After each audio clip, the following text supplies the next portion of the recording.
for our community program for tonight. Let me introduce you to Travis Longcore.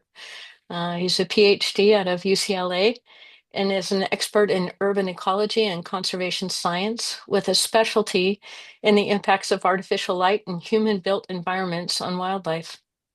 He's the Senior Associate Director of the Institute of Environment and Sustainability at UCLA and Co-chair of the Environment, Science, and Engineering doctoral program.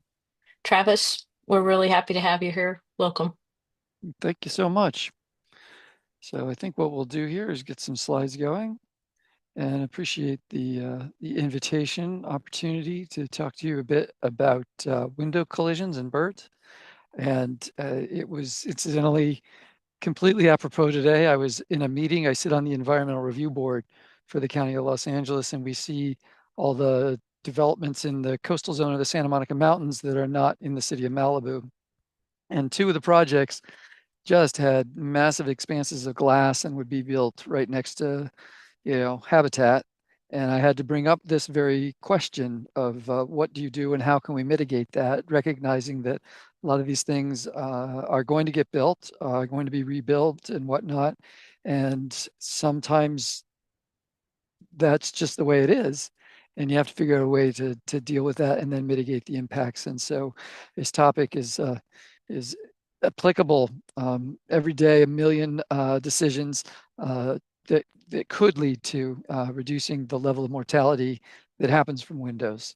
So something you all probably already know, which is windows just kill birds. This one left a feather spot below. It was this bird right here, young of the year. The FLAP organization, Fatal Light Awareness Program in Canada, collects birds in Toronto and puts out a display every year. This is just 1 year, a portion of the display of the birds killed at buildings in Toronto's business district from FLAP Canada. And part of the challenge behind this is that nobody really knows what the world looks like to a bird. If you think about it, uh, we assume in our sort of human way of approaching things that the way that other organisms that have eyes see the world the same way that we do because we have eyes. And to some degree that may be true, but they see a bunch of other things. For example, they see into the ultraviolet. So this is actually a representation of what we might see cockatiel look like here on the left. And then enhanced on the right-hand side is what you would maybe see if you perceive things in the ultraviolet as well. And that means that there's just a we have to infer from observing what happens with birds, how it is that they're perceiving it. They can also detect the magnetic orientation of the Earth. And that's something that we can't even imagine knowing how to do. What does it look like to them? Do they see lines on the sky? We don't know. But we do know that they can. And so there's then a mismatch between that and how we interpret things because we look and we see glass and a bird runs into glass and we're like, well, that was dumb. Didn't you see the glass? But birds act as if they don't see glass. This bird didn't see glass. That was at my uncle's cabin in Michigan. It survived, flew off shortly after this. But they just don't perceive it as a barrier. And just as we don't see some things that they do, they don't see or perceive as solid some things that we do. And that's sort of fundamental to this problem. It is also a significant problem. There is huge mortality at the continental scale from collisions with glass from birds. This is in the 600 million birds annually. That's from a meta-analysis that was done by Scott Loss and colleagues. The rates are higher at tall buildings. And consequently, you have things like the Fatal Light Awareness Program looking at the tall structures in cities in Canada, but it is cumulatively the low rises, the 1 to 3 stories that are more important because there's just so many more of them. So the total is 600 million average estimate. It could be lower than that. It could be higher than that. As you can imagine, it's a pretty tough number to nail down, but we've got a good sense that this is significant.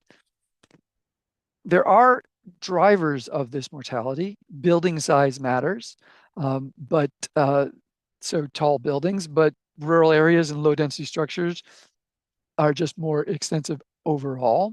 Mortality is greater for migratory, insectivorous, and woodland species. That is a sort of interesting observation, probably has something to do with some of the overlap between many of our migratory species from the north are also insectivorous and woodland species. Migratory taxa are at greater risk of areas with high building density and high blue light pollution. So light at the shorter end of the visible spectrum uh, is at least in a study recently shown to be a greater risk. And for non-migratory taxa, so resident birds, the risk is greater near forest cover, which kind of makes sense that it would be near places where the birds are finding their habitat. Um, so among raptors, it's the high-speed hunters that are more vulnerable. So kestrel, Cooper's hawk, peregrine falcon, sharpshins, and Merlin, as opposed to other raptors. So these are just some of the research in recent years that has sort of started to sort out what those vulnerabilities are. It is, when you start thinking about the migration, related to altitude. The higher a bird is, of course, the less chance it is to hit a structure. But what we have learned is that the collisions happen mostly down near the ground, which is referred to as the daytime collision zone. But, and I will get back to this point a little bit later, the lights that we have at night influence where birds are. They're both sort of geographically, are they near cities or not, and their altitude. And this shows up in some of the recent research of the last 10, 15 years. As I said, the numbers are much higher in rural areas cumulatively, but it's sort of more of a splash when you get 100 or 200 or 1,000 birds dying in a night in a city at a tall, large structure. So cumulatively more rural, but there's high profile events that go on in cities. It is 3 times the risk with trees that are more than 2 stories. It is 1.7 times the risk with the presence of a bird feeder. That one sometimes causes people to stop and think a little bit. So for example, I am a participant in Feeder Watch. We have a home that has a bunch of glass windows. There was a dead bird the first month that we lived here, and we immediately put up shades outside the windows so that that wouldn't happen again. So attracting birds to a location that has glass is actually an increased risk of collision for those birds. Now, these comparison of raw numbers isn't really so useful, but you see this in every talk that talks generally about the effects of human causes of mortality for birds, showing that the largest numbers are for cats, followed by windows, power lines, vehicles, pesticides, communication towers you can hardly see. That's 6.8 million birds a year, oil pits, wind turbines. I would say, though, that these are the best numbers that we have, but raw numbers don't really tell us much. They show up in places like this. Are windmills a threat? It doesn't tell us much because there are different species that are being killed by these different sources.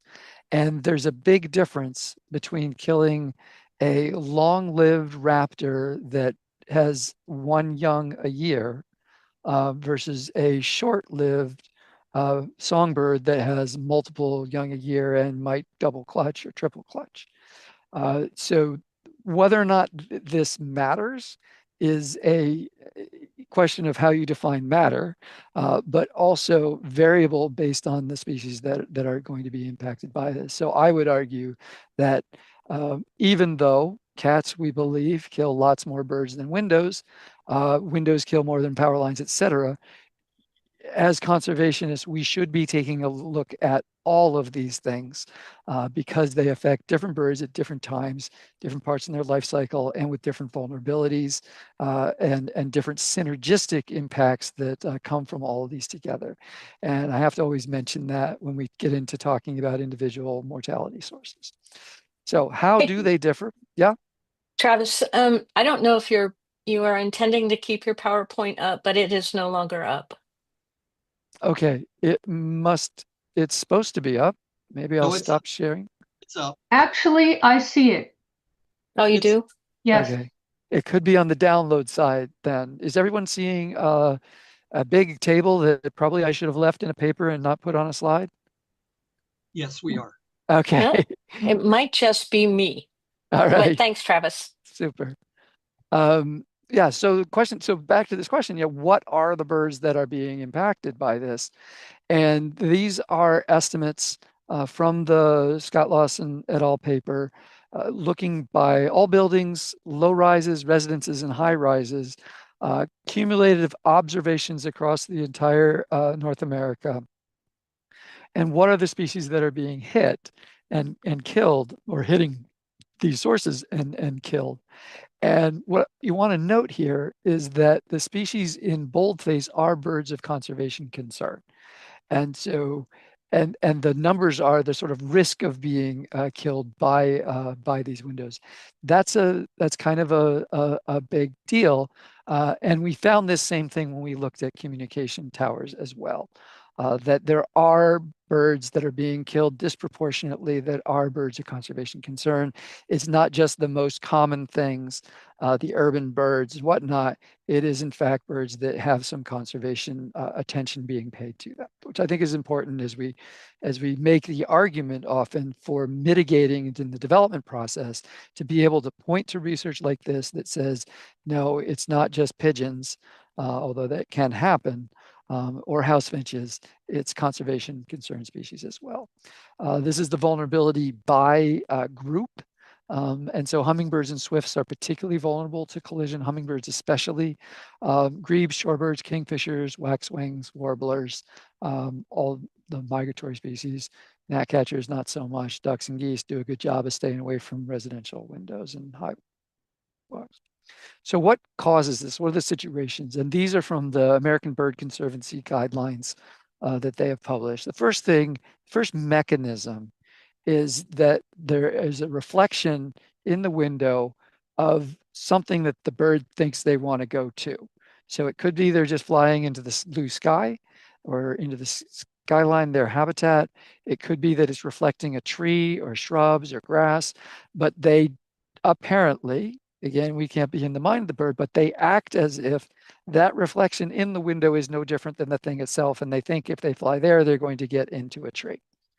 Um, Reflections just are not perceived as false. So in this example, sort of a three-story suburban eastern office park, those windows there are a challenge because there's all this vegetation close enough that it's going to create that nice reflective image of the habitat, and that they aren't going to perceive that.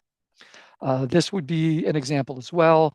And you might say, well, but it's reflecting a building in the reflection. It's like, yeah, but a bird that's here, that's its surroundings. It just doesn't perceive that as false. And so it thinks it's flying towards a building that's in the distance with the sky and not into a piece of glass. It's hard for us to really comprehend that. But then again, it's also hard for us to comprehend how you can fly under your own power and orient and find your way across landscapes in three dimensions. There's a lot that they do that we really can't comprehend. So the clouds there, and you end up with collisions. So the second mechanism would be glass flyways, where there's a clear view sort of through the glass and some other glass into something that looks attractive. And this is what I actually saw in the proposal that we were looking at today at the Environmental Review Board. There was a corner of a building that had a glass wall come through to a glass wall, and you could see in the renderings, you could look right through there. And if you were going along as a bird, that wouldn't be perceived as a barrier. You'd look through at the distance and see that, because they will try to fly through reflections or small holes that they can see a goal or whatever we interpret as being a goal that they want to get to. And these can be quite small areas. Birds are incredibly good. And I'll let this run for a second. at knowing how big they are, how big a space is, and what they can get through, which makes challenges for us as we try to uh, create environments where we give them the signal that that's not something that they can actually get through. So this would be an example. There's a building and a causeway, and this sort of glass causeway that's probably very useful in the wintertime, but you can see through it to trees and green and place that there might be insects. So this is a good example of this particular hazard for a bird that would come along and then encounter that barrier. This would be an example here on the right.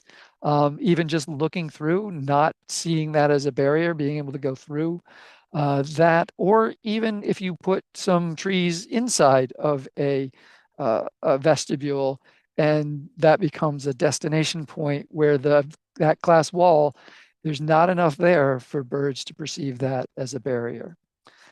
This would be another example for those of you who keep track of their filming locations for certain procedural dramas on the television. This house here has that same example. Glass walls come together. You can see through there if you were coming at it. It also creates a reflection hazard and causes me to grit my teeth every time I see that house on the television. Another really common one for this are glass railings. And this became popular, I don't know quite how many years ago, but I'm seeing it everywhere, including today. And this is just a recipe to kill birds. It has to be treated some other way than this if you don't want that to be just like a mist net, but a lethal one for the birds that are coming through. Which leads us to the question, with those two things, how do you reduce collisions? And there's a couple of different ways that you can go about it. One is if you're starting from scratch and the structure and or development is being designed, not yet built, you can use site design to be able to reduce collision. So minimizing reflection of vegetation on facades, avoiding the reflection of water in glass, putting vegetation close to the glass so that the birds are going to land in the vegetation and not hit the glass, and they can't really get up much head of speed going toward the glass. But that one's a challenge for us in California, especially if you have a property that's in the very high fire hazard severity zone, where the state of California is promulgating a rule right now where you won't really be able to plant any vegetation in the first 5 feet around structures that are in the high fire hazard severity zone, known as zone 0. So that one's a little bit of a challenge here, but other places it can work. Then sort of isolating things like wetlands and bioswales and anything that's going to serve as habitat for resident birds, be attractive, a place for birds to feed, try to separate that from your glass at the site level. Then you can look at building material and design. And so this is using basically anything. Fritting, which I'll show you in a minute, exterior screens, shades, etc. Anything to make that glass visible. Avoiding courtyards that trap birds. I guess that's architectural site design, sort of. Being really aware of those through views where you can see from one side to another into habitat. Maybe limiting glass at the ground level, using what we call visual noise to break up the glass. So that's creating a sort of architectural detail, obviously in the design phase here with the structure that's going to avoid wide swaths of glass. Using low reflectivity glass, even if it's not any special bird-friendly glass that we'll get to in a second, and making windows smaller. So this would be, if you're talking to an architect, once you've dealt with site design, using these in building material design. And then of course we can go into more detail about regular glass. So just to give you some examples of what that would look like, the left side here is going to be better than the right side. So there's a lot of breaking up of the glass on this facade. It's probably still too big, but it's better than the one over there. This example breaks up the glass with mullions a bit, but also has interior shades that make the glass, curtains that make the glass very visible. Interior curtains maybe doesn't deal as much with the reflection, but it is actually a good way to make the glass more visible. So curtains right inside, if you can't do anything on the outside, are one way to increase the visibility of the glass and decrease the risk of collision. Fritting, there's lots of different firms now that provide fritted glass. This is a example on a hospital, and this is a green roof out there. And what they found was that there was the birds were attracted to the green roof, and then they were hitting the plate glass here. And so this got switched out to fritted glass. Now, this is very much a busy pattern. You can still see through it. That's a choice, an aesthetic choice, if this is what you want to do, but you can do this with almost any pattern that meets certain criteria. There are also patterned films. This one was more of a nature center environment. If I remember, this might be Cornell Lab, but this is a film that was put on the exterior of glass that was killing birds. And it's a statement, it's an architectural and aesthetic choice. It also saves the birds. So sometimes people will argue they can't possibly have their view extracted, and then we've got other things to do. But in this instance, this was an acceptable statement to make architecturally to have this pattern. This is another way to make it visible. This is just a very fine mesh that you can almost see as invisible. It's almost like a mist net, but tighter, and the birds won't get caught in it. That's just been applied to the exterior at the lower portion of this particularly mirrored window that was a high mortality source. Here's another example of fritting that's more designed. Still leaves some open spaces down here, but again, better than this just being an open, solid piece of glass with no detail in it whatsoever. This is another way to make glass visible. In this instance, this sort of, there's an architectural term for this, and somebody will remind me of it later, but there's windows up here behind this. And this sort of blocks a bit of the light coming in, reduces the solar gain, but also creates a limited opportunity for birds to run into the glass that's behind on that second floor. There's a word for this, a louver system, probably a better name than this.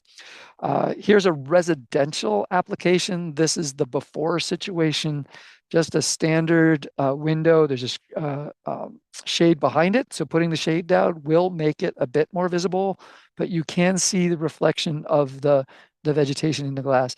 In this instance, they put a screening over it that's a film that goes on the outside. This is what it looks like from the outside when the windows are closed. Here the windows open. But then if you look at it from the inside, it looks like that with the film. So it's related to the films that go on buses and wrap buses with advertisements. You get on those buses and you don't see the advertisement from the inside because it's the same technology as this. It's basically opaque from the outside, but completely view to the unobstructed from the inside. That will 100% take care of your bird collision issue on that particular example. This is not a official endorsement. This is just a name, company called Kaleidoscape that does this. You can get the films. You can also get little dots that go on there as well in a pattern. And often these are what are used when there is a problem that needs to be mitigated after the fact, or if it pencils out that this is the mitigation from the start, you can do that as well. Because sometimes it makes more sense to use whatever glass you had from your contractor and then do an aftermarket solution. But they're out there. Here's an example of sort of breaking up the facade with overhangs and whatnot. Not perfect, but the bird's going to perceive much more of that as having structure than if there were no overhangs like that. There are also now architects that specifically specialize in bird-friendly glass. This is the new New York Times building in New York City, and is built by an architecture firm called Fox Fowle. And that has an entire sort of exterior cladding on it that they use for, and Fox Fowle actually specializes in bird-friendly building. They did this, and they did the renovation of the Javits Center in New York City, and they did the new, I believe they did the bird-friendly um, uh, embassy in London for the United States. And they specialize in it. And here they're using a strategy of having an exterior cladding that helps modulate the amount of sunlight that comes in the summertime so that they don't have the same cooling costs in the summer. But at the same time creates a completely bird-friendly environment, while still allowing, when you're inside that structure, you still do see out. You're just seeing out through this external shell or skin that's over the windows. This is what it looks like from below when you get up close. So these are, there's real firms and real money when you get to the big structures. One of the reasons there is an incentive for this is there is an executive order, if it hasn't been rescinded, I should check, that Bill Clinton had, saying that all federal buildings have to do bird-friendly design. Here's some more examples. This one has the combination of shades inside and some exterior Muntin type design and sort of a prairie style. And then there are other aftermarket things. This is a product called the Copian Bird Savers. And basically what it is a series of paracord that are slightly weighted at the bottom that you tack up at the top, and they hang down every 4 inches. And that's about how close you have to have something for birds to perceive the barrier. They're incredibly useful, and they can also be removed. You can do a temporary installation. This is something I recommended to a colleague of mine who has a property in Beverly Hills that is used for, it's a mid-century modern, and it's used for television shoots. And so it has to have all mid-century details, but he was getting birds being killed at the big post and beam windows. And so he split the difference by creating a temporary bird saver that he puts up when it's not being rented out, and then they can take it down for shoots and put it back up again. So it's very flexible. And he just couldn't stand, the birds showing up that had collided with those big windows. This is actually a do-it-yourself version of those that is over this window that was shown to be killing birds. It was actually, I believe it was one of the ones I showed you with some feather dust on it at the beginning of the presentation. And each of those hanging down is just a cord. There's a cord at the bottom, and that's enough to keep that window from now killing birds. There's a brand called Feather Friendly that provides the dots that go on the outside of windows, and has some science done on it. They've also been doing studies on the bird savers. These windows here were particular bird killers, and they put the dots on them. Basically, there's an installation process that you kind of put it up there and you peel off the backing, and it leaves these dots on the window. Their study in this instance showed there was a 95% reduction in mortality from before those dots going on those windows to after the dots going on the windows. They've also studied feather friendly at bus stops. As now you think about bus stops, and it has exactly what we were talking about. You can see right through there, and it also might be reflective. And the bus station gets converted. You put feather friendly on there. This was what's called a before after control impact study, meaning they studied it beforehand and they had others that weren't treated, and then they studied the controls and this afterwards. So just to show you what happened here, the untreated one is in the blue. So this was the level of mortality in 2016, level of mortality in 2020. At the controls, nothing happened, so its mortality goes up. These are the bus structures that were treated. They were higher in 2016, they get treated, and they're much lower in 2017. So that's very strong proof that this is, in fact, what happened. It wasn't just that it was a bad year for collisions. All the other structures had more collisions. These that had the most collisions first now have the fewest collisions after the application of feather friendly. Not an advertisement. It's just what the research has been done on. The other thing that is out there is, if you remember, I said early on that birds see into the ultraviolet, which is the very short wavelengths that we as humans don't see. Interesting fun fact, our eyes actually could see them, but our retinas filter them out. So our eyes have sensitivity. If you didn't have retinas, then,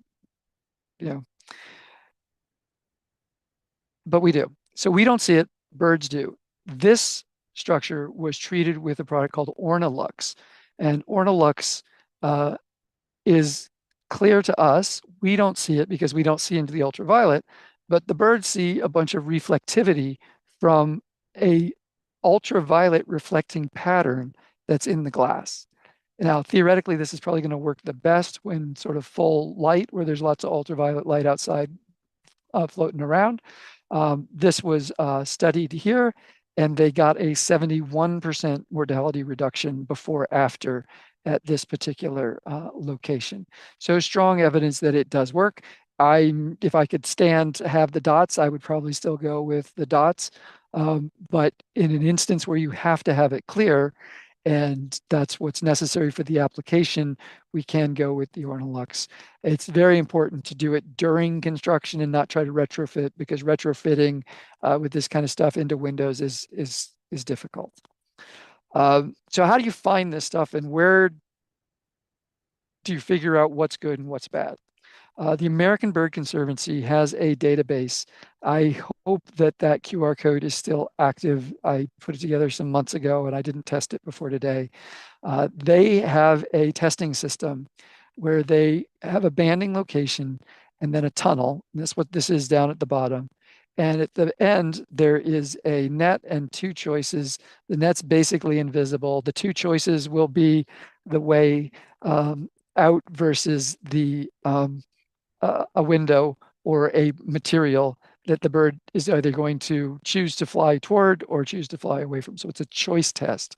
And they have studied, and others in Europe as well, have used this tunnel setting to create a database of how different products perform in this setting. Now, it's replicable, but it doesn't get into the reflection on glass. Right? Because this is only like from a tunnel looking out, like trying to look through the glass. So it's one aspect, not all aspects, but it is the biggest database of tested materials that we do have. So if you go to the American Bird Conservancy, I might actually be able to very quickly show you what this looks like. This is American Bird Conservancy website. The products, this is a product database. And they talk about TF, which is the threat factor. Threat factors go from 0 to 100. So wood is a 1, like every so often a bird will fly into wood, but that's vinyl the same. However, it goes all the way up to if you to 100, and you can look and see what some of the more dangerous things are if you play around at this with this site. Yeah, so polished mirror finish is probably not a great idea if you want to not kill your birds. So that's the data set, and I apologize if the link isn't working. I had a little travel to now. So far, I haven't talked about lights, and that's because if you treat your glass, even if there's lights and the birds are where they shouldn't be, they can't run into the glass if you've treated it. So the 100% or the 91% solution is treat your glass. However, holistically, there are reasons that we would want to care about lights as well, and reasons that it is important to the overall rate of collision, and something that we should be thinking about as well as treating glass. And I do this because there are those who argue we shouldn't tell anybody about the light mitigation. We should just focus on the glass because you can't, the birds, have no glass to run into, the glass is treated, then we don't have to worry about it. There are other reasons to care about light. And selfishly, I work on this a lot and I think it's important. So artificial light at night increases the impact of glass synergistically. There's now a group that includes the U.S. Fish and Wildlife Service and their migratory bird conservation group that has partnered with other federal agencies and nonprofits across the country to create something called the Collision Prevention Alliance to really deal with this synergistic impact of glass and lights at the same time. So we have known for a very long time that birds are attracted to light at night.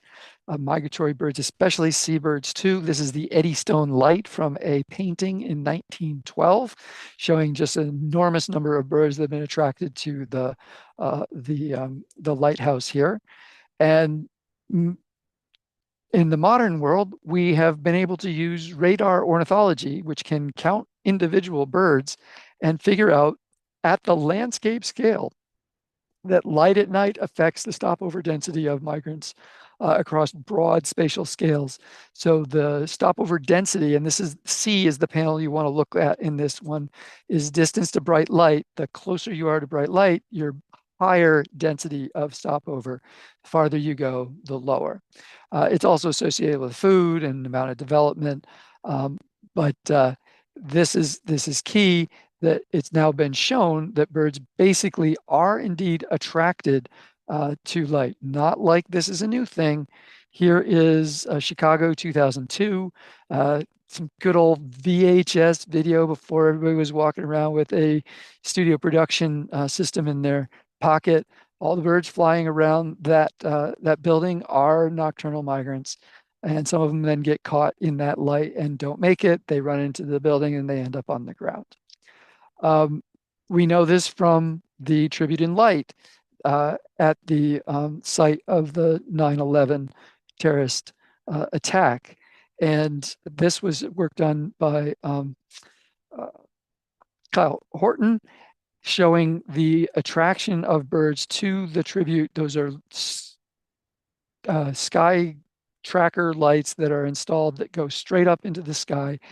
And the radar ornithology can be used. The radar, the weather radar, can look at it when the lights are off and when the lights are on. And this is in a 15 minute period, give or take.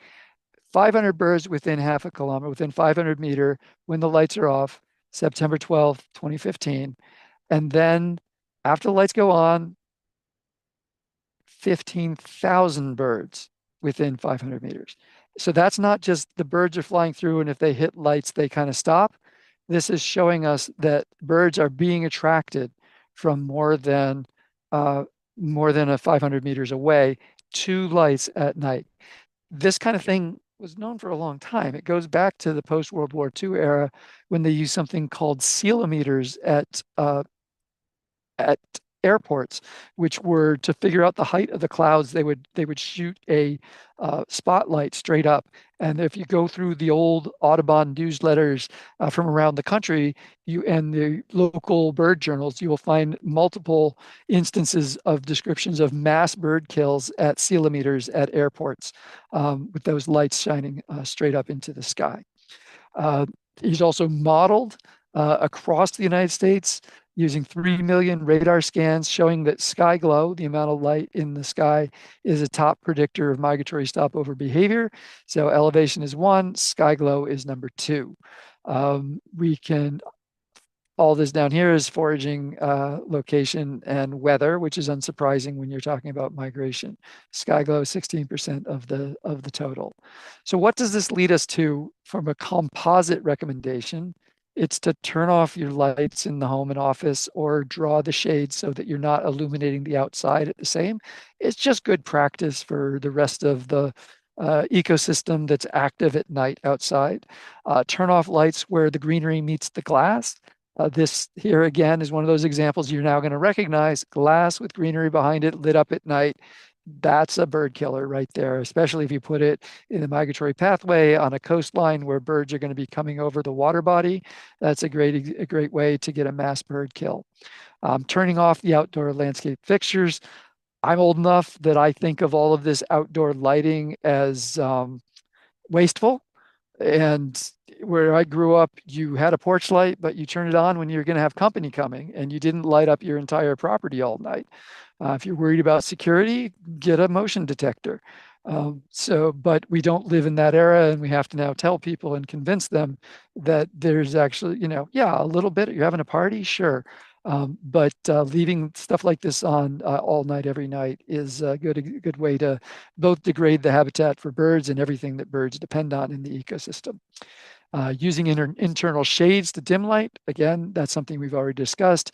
Using motion controlled outdoor lights instead of constant lights. And then where there's an option, using warmer colored lights that are more red and yellow than sort of cooler colors that have more blue in them. And if you go to the store, you can buy, they still refer to them as sort of bug lights that are very yellow, even in an LED, energy efficient, but bug lights, or the warmest possible color that you can get is just going to be better for the ecosystem. I could talk for an hour about that, but I won't.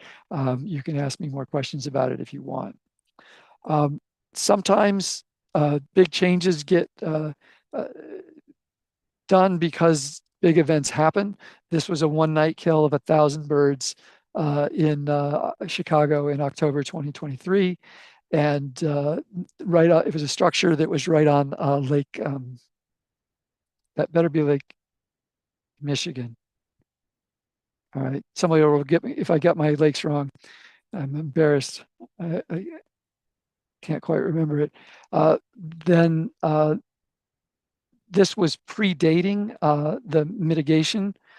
They had already figured out at this particular structure that if you change the lighting, you could reduce the mortality. But when there were lights on, there were attracting birds and whatnot. And this actually happened during this sort of variable lighting situation. Since then, they went back and they completely treated the entire thing with the dots that I was showing you, and they have basically dealt with the problem now, along with a more rigorous program of keeping the lights off as much as possible. So this combination of that has been shown, you can reduce the mortality by keeping the lights off, but then also treating the glass together is the situation that we have today. Now that structure has got the dots on it, and every indication that we have from Chicago is that is really taking this down to a trickle. All these birds were always collected, and we have a long-term record from this location, as you can see, back to the 80s, because the folks at the Natural History Museum in Chicago use this to collect the birds for their collections. They would collect all the dead birds and survey them, and that's how we know how these things work and how they work together. So with that, I hope I haven't gone dreadfully over time. It does happen here. These two birds were killed at the federal building in Westwood, here right close to UCLA, at an atrium that was lit in sort of a courtyard environment. And in the course of a week, I just happened to, just going to my P.O. box that was at the post office there, picked up 4 birds in like 2 visits. And so this is a kind of thing that does happen here. We don't have quite the level of history of big kills here in the West, but we do know it happens in these small numbers, and cumulatively they do matter to birds. And so consequently, this is why I use my position on the Environmental Review Board to advocate for this in new development projects. And every chance I get, share this information and point people to the website and the resources to be able to encourage people wherever they might be and wherever they might be able to exert influence to pay attention to this and make our lived environment a little safer for the birds that bring us so much joy. So thank you.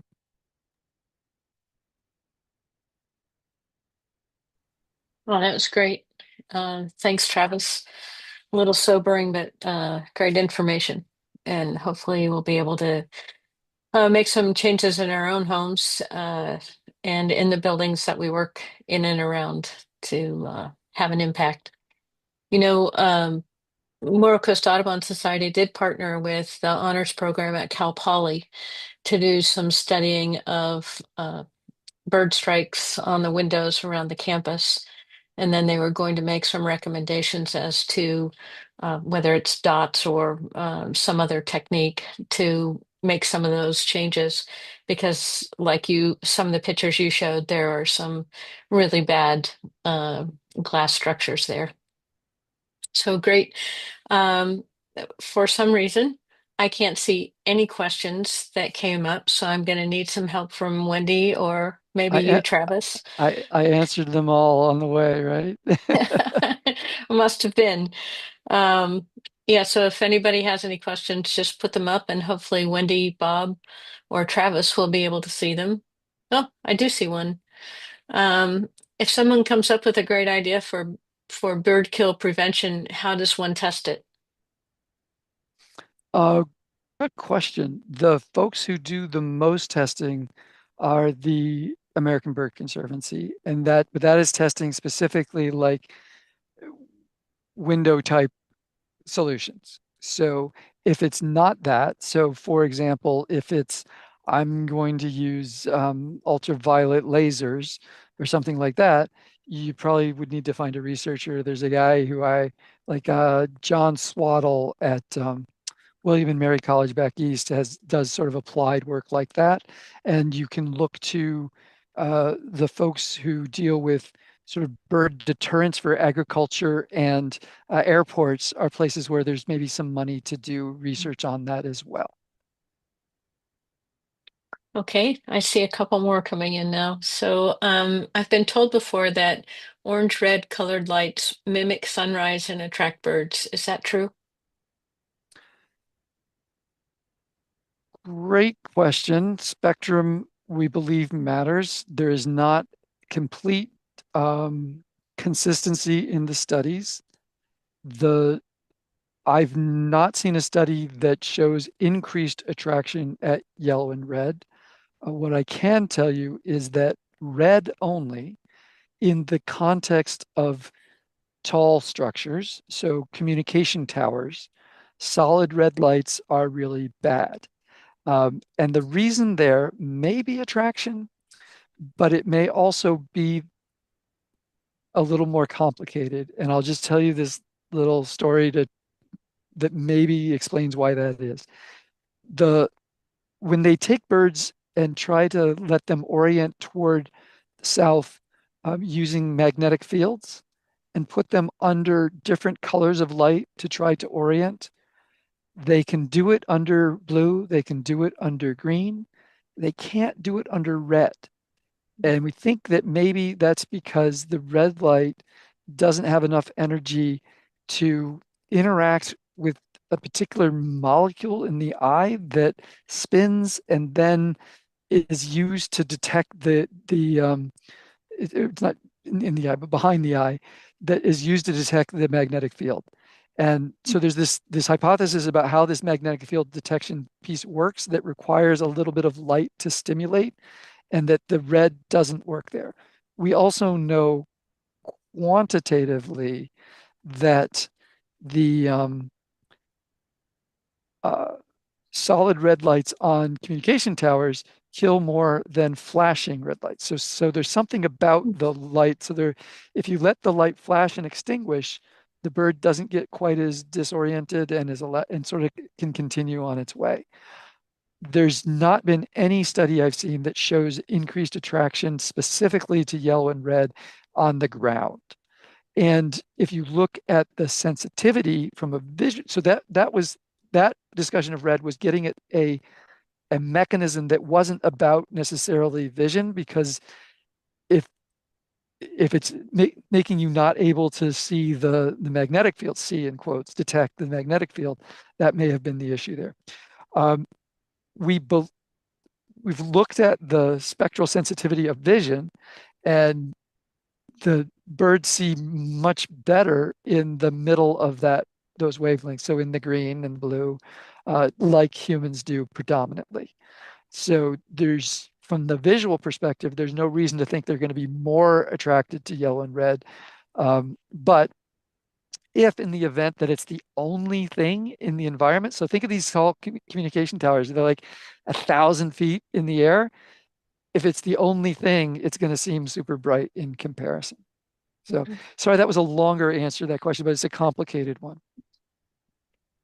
Okay, so Ginger has a question, and it's we have applied external disruptive patterning to most of our windows, but we still have an issue with a Cooper's hawk that actively chases mourning doves into the patterned windows, stunning them, and then she takes them away.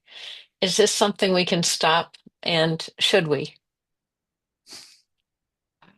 Well, I'm fascinated about the idea that the Cooper's hawk has learned to do that as a behavior.